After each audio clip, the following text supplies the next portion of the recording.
Ýa-ni ýakynda Azerbaýjan bilen Ermenistanyň serhat ýakalarynda iki tarapyň eskerleri bir-birlerine garşy başladan söwüşler netijesinde Azerbaýjan tarapyndan 50 esker şehit bolup, 49 Ermeni eskeriniň bolsa ölendigi aýdyldy. Bu bolup geçen ýagdaýdan soň Ermeni halky Erivan şäherinde ýerleşen parlament binasynyň öňüne çykyp köpçülikleýin protest etdiler. Protest etmeklerinin asıl sebebi öňden başlanan Azerbaýjan bilen Ermenistanyň arasyndaky Garabağ topraklaryny öz ellerinde tutmaklary ugrundaky söwüşde Ermeni tarapyndan has köp ýetginiň bolmagynda we Garabağ topraklarynyň Azerbaýjan döwletiniň eline geçirilmegi esasında Ermenistanyň prezidenti Nikol Paşinyandan halk närazy bolup, onuň eýilýän wezipesinden gitmegini isläp protest etdiler.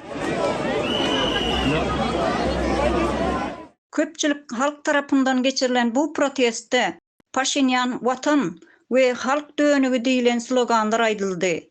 Nikol Paşinyanyň hökümeti tarapyndan proteste çykan halka hiç bir jogap berilmedi. Bu bolsa Ermeni halkynyň has hem gazaplanmagyna sebäp boldy.